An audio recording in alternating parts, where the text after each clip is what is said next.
So let's take another concept today, that is discounted payback period. I've taken a problem. The problem is a company is considering a project whose details are, and they've started, say you have year column and cash flows column, 0, 1, 2, 3, 4, 5. Zeroth column is always a year of investment. That is the initial year and also the year where you have infused your investment. So namely it is the cash outflow. So 1,40,000 in this case will be the cash outflow. And the cash inflows from the year 1 to 5 are 20,000, 40,000, 60,000, 90,000 and 1,20,000. Calculate the discounted payback period if the cost of capital is 10%.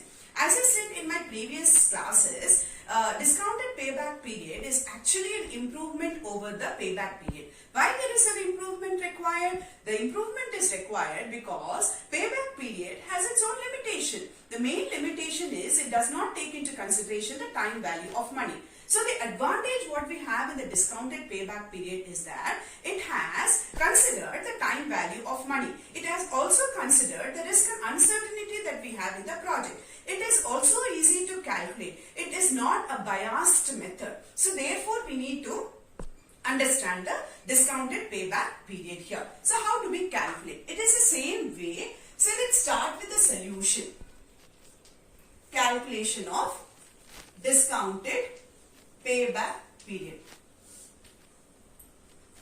So what is common here? Year column is common. So 1, 2, 3, 4 and 5.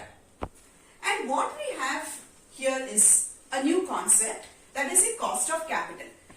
Cost of capital is actually the minimum rate of return that is provided to all the suppliers of funds.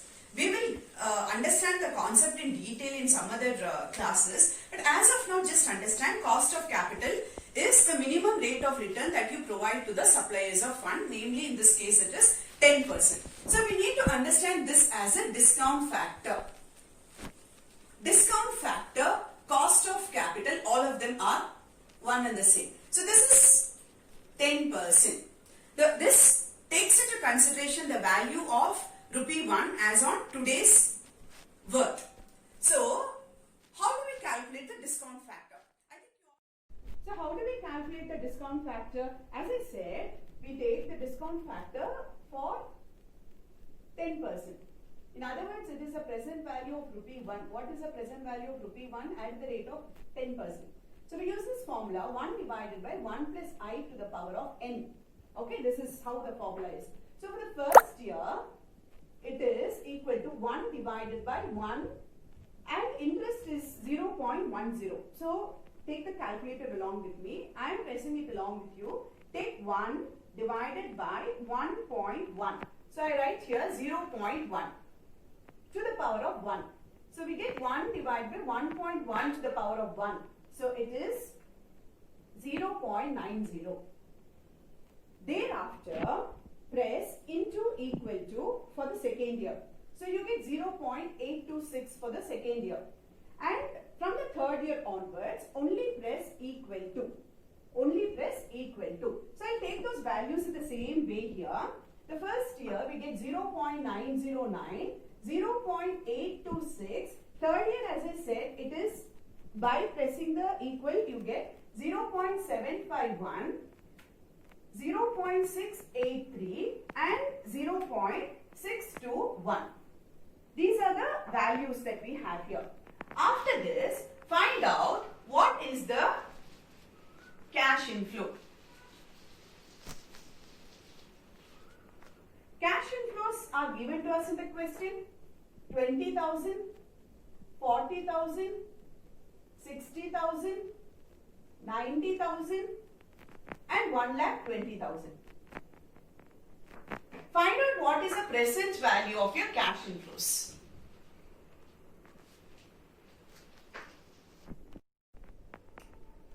Okay, so how do we calculate the present value of cash inflows? Multiply the cash inflow with that of the discount factor. 20,000 into 0.909. Hope you are all following. 18,180. Okay, then take 40,000 into 0.826. 33,040. 60,000 into 0.751. 45,060. 90,000 into 0.6, 90,000 into 0.683, 61,470. And lastly, we have 1,20,000 into 0.621, which is equal to 74,520. So we have covered the PVCIF. Thereafter, calculate the cumulative cash inflows. How do we take the cumulative cash inflow? Add 18,180 plus 18,180 plus 33,040. We have 51,220. 51,220 plus 45,060, we get 96,280.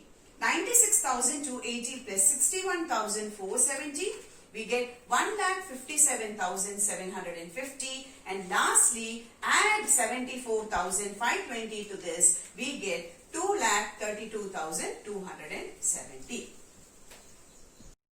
So let's calculate the discounted payback period. I need the space over here. I'll erase this portion. Discounted payback period is equal to, therefore discounted payback period is equal to, apply the same formula, the same way we calculate. Where is 1,40,000? Okay, because the initial investment is 1,40,000, it is between the third and the fourth year.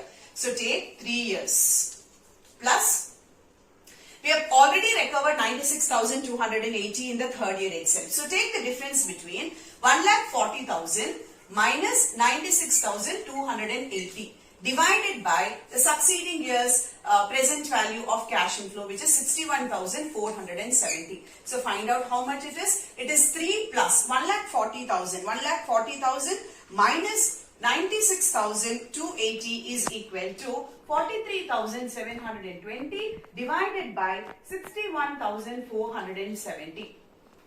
So how much is it? Let's take